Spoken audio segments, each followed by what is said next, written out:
Hi hello namaste welcome to my YouTube channel. ಎಲ್ಲರೂ ಹೇಗಿದ್ದೀರಾ? ಎಲ್ಲರೂ ತುಂಬ ಚೆನ್ನಾಗಿದ್ದೀರಾ ಅಂತ ಅಂದ್ಕೊಂಡು ನೋಡಿರಿ ಸ್ನೇಹಿತರೆ, ನಾವು ಕೂಡ ಸೂಪರ್ ಆಗಿದ್ದೀವಿ ನೋಡಿರಿ.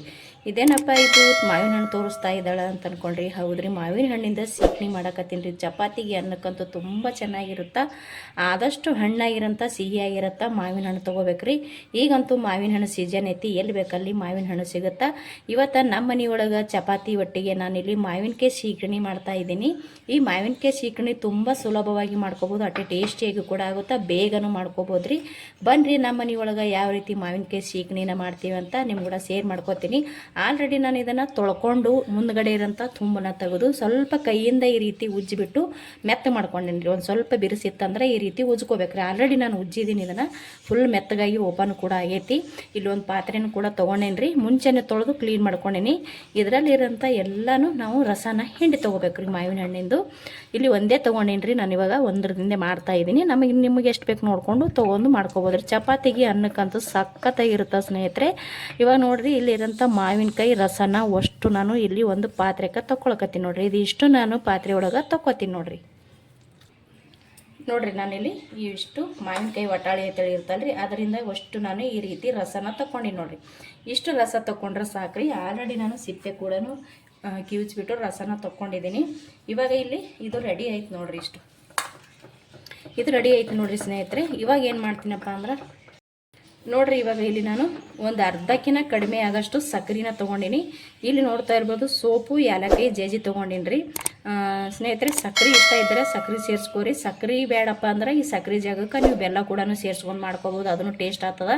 ಇಲ್ಲಿ ನಾನು ಅರ್ಧಕ್ಕಿಂತ ಕಡಿಮೆನೇ ಸಕ್ಕರೆ ತೊಗೊಂಡಿನಿ ರೀ. ಸ್ವಲ್ಪ ಎರಡೂ ಇದು ಕುಟ್ಟಿ ತೊಗೊಂಡಿರೋಂಥ ಸೋಪು ಏಲಕ್ಕಿ ಸಕ್ಕರೆ ಈ ಎರಡೂ ನಾನು ಇಲ್ಲೇನು ಮಾವಿನಕಾಯಿದು ರಸನ ತೊಗೊಂಡಿನಿ ನೋಡ್ರಿ, ಅದರೊಳಗೆ ಹಾಕೋತೀನಿ ನೋಡ್ರಿ. ಇವಾಗ ಇದನ್ನು ನಾನು ಏನು ಮಾಡ್ತೀನಪ್ಪ ಅಂತಂದ್ರೆ ನೋಡ್ರಿ, ನಾನಿಲ್ಲಿ ಮಿಕ್ಸಿ ಜಾರಿ ತೊಗೊಂಡಿನಿ ಸ್ನೇಹಿತರೆ.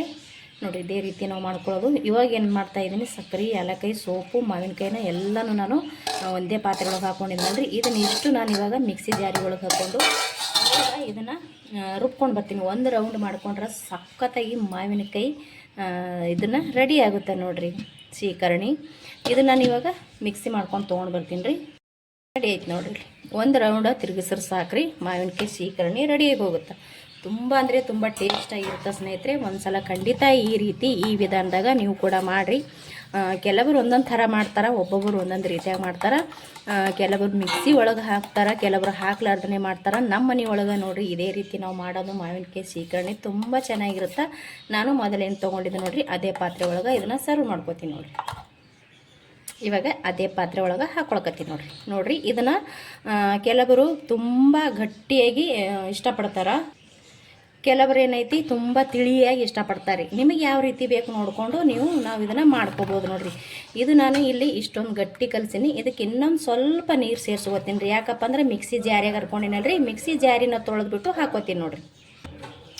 ಇಲ್ಲಿ ಮಿಕ್ಸಿಯಾಗಿ ಹರ್ಕೊಂಡು ಬಂದಿದ್ದೀನಲ್ರಿ, ಅದರೊಳಗೆ ಸ್ವಲ್ಪ ನೀರು ಹಾಕ್ಕೊಂಡು ನಾನು ರುಬ್ಬಿ ಹಾಕ್ಕೊಳಕತ್ತೀನಿ. ಇದು ಕಲಸಿ ನೀರು ಮಿಕ್ಸ್ ಮಾಡಿ ಹಾಕ್ಕೊಳಕತ್ತೀನಿ ನೋಡಿರಿ. ಅಂದ್ರೆ ಒಬ್ಬೊಬ್ಬರು ತಿಳಿ ಕೇಳ್ತಾರೆ, ಒಬ್ಬೊಬ್ಬರು ಗಟ್ಟಿ ಕೇಳ್ತಾರೆ. ಇಲ್ಲಿ ನಾನು ಇಲ್ಲಿ ಮೀಡಿಯಮ್ನಾಗ ಮಾಡ್ಕೊಳಕತ್ತೀನಿ ನೋಡ್ರಿ. ಇದು ನೋಡ್ರಿ, ಇವಾಗ ರೆಡಿ ಆಯ್ತು ನೋಡ್ರಿ. ಇದು ಚಪಾತಿಗೆ ಮತ್ತು ರೊಟ್ಟಿ ಇದು ಅನ್ನಕ್ಕಂತೂ ಸಖತ್ತಾಗಿರುತ್ತೆ. ಚಪಾತಿ ಅನ್ನಕ್ಕಂತೂ ಎರಡಕ್ಕೂ ಭಾಳ ಟೇಸ್ಟಿಯಾಗಿರುತ್ತೆ ರೀ. ಕೆಲವರು ಚಪಾತಿಗೆ ತಿಂತಾರೆ. ಮತ್ತು ಇನ್ನೊಂದು ಏನಪ್ಪ ಅಂದ್ರೆ ಹೋಳಿಗೆ ಮಾಡಿರ್ತೇವೆ ನೋಡ್ರಿ, ಹೋಳಿಗೆಗಂತೂ ಸಖತ್ತಾಗಿರುತ್ತೆ ಸ್ನೇಹಿತರೆ ಮಾವಿನಕಾಯಿ ಸೀಕಣಿ. ನಮ್ಮ ಮನೆ ಒಳಗಂತೂ ಭಾಳ ಇಷ್ಟಪಡ್ತಿರ್ತೀವಿ ರೀ ಮಾವಿನಕಾಯಿ ಸೀಕಣಿ. ಅದು ಹೋಳಿಗೆ ಒಳಗೆ ಮತ್ತು ಚಪಾತಿಗೂ ಕೂಡ ಚೆನ್ನಾಗಿರುತ್ತೆ. ನನಗಂತೂ ಅನ್ನಕ್ಕಂತೂ ಸೂಪರಾಗಿರುತ್ತೆ ನೋಡಿರಿ. ಒಂದು ಸಲ ಟ್ರೈ ಮಾಡಿ ನೋಡಿರಿ. ನೀವು ಅನ್ನಕ್ಕೆ ಹಾಕ್ಕೊಂಡು ಬಿಸಿ ಬಿಸಿ ಅನ್ನ ಈ ಮಾವಿನಕಾಯಿ ಸೀಕಣಿ ಹಾಕ್ಕೊಂಡು ತಿಂದು ನೋಡಿರಿ, ಸಖತ್ತಾಗಿರುತ್ತೆ. ಕೆಲವರಿಗೆ ಸಕ್ಕರೆ ಇಷ್ಟ ಇಲ್ಲ ಅನ್ನೋರು ನೀವು ಬೆಲ್ಲ ಕೂಡ ಸೇರಿಸ್ಕೊಂಡು ಮಾಡ್ಕೋಬೋದು ರೀ. ಈ ರೀತಿ ನಾವು ಮಾಡ್ತೇವೆ ನೋಡಿರಿ, ತುಂಬ ಟೇಸ್ಟಿಯಾಗೂ ಇರುತ್ತೆ, ತಿನ್ನೋಕೆ ಸಖತ್ತಾಗಿಯೂ ಇರುತ್ತೆ. ನಮ್ಮ ಮನೆಯೊಳಗೆ ಯಾವ ರೀತಿ ನಾವು ಮಾವಿನಕಾಯಿ ಸೀಕರಣಿ ಮಾಡ್ತೀವಿ ಅಂತ ನಿಮ್ಗೆ ಕೂಡ ಶೇರ್ ಮಾಡ್ಕೊಂಡಿನಿ ಸ್ನೇಹಿತರೆ. ಇವತ್ತು ನಿಮಗಿದು ಮಾವಿನಕಾಯಿ ಸೀಕರಣಿ ನಿಮಗೆ ಇಷ್ಟ ಆಗಿತ್ತಪ್ಪ ಅಂದ್ರೆ ಪ್ಲೀಸ್ ಒಂದು ಲೈಕ್ ಮಾಡಿರಿ, ಶೇರ್ ಮಾಡಿರಿ, ಕಮೆಂಟ್ ಮಾಡಿರಿ ಹೆಂಗೆ ಬಂದದ ಅಂತ. ಹೊಸಬ್ರು ನೋಡ್ತಾ ಇದ್ದೀರಪ್ಪ ಅಂದ್ರೆ ಪ್ಲೀಸ್ ಚಾನಲ್ನ ಸಬ್ಸ್ಕ್ರೈಬ್ ಮಾಡ್ಕೊಂಡು ಸಪೋರ್ಟ್ ಮಾಡಿರಿ. ಹಾಗೆ ಗೊತ್ತಿರೋದು ಶೇರ್ ಲೈಕ್ ಕಮೆಂಟ್ ಮಾಡಿರಿ ಸ್ನೇಹಿತರೆ. ಮತ್ತೆ ಒಂದು ಹೊಸ ರೆಸಿಪಿ ಒಂದಿಗೆ ಸಿಗ್ತೀನಿ ರೀ. ಅಲ್ಲಿ ತನಕ ಮತ್ತೊಮ್ಮೆ ಎಲ್ಲರಿಗೂ ಕೂಡ ನಮಸ್ಕಾರ. ಆ್ಯಂಡ್ ಇಟ್ಟತನ ವಿಡಿಯೋ ನೋಡಿದವ್ರಿಗೆ ಎಲ್ಲರಿಗೂ ಕೂಡ ತುಂಬ ಹೃದಯದ ಧನ್ಯವಾದಗಳು. ನಮಸ್ಕಾರ.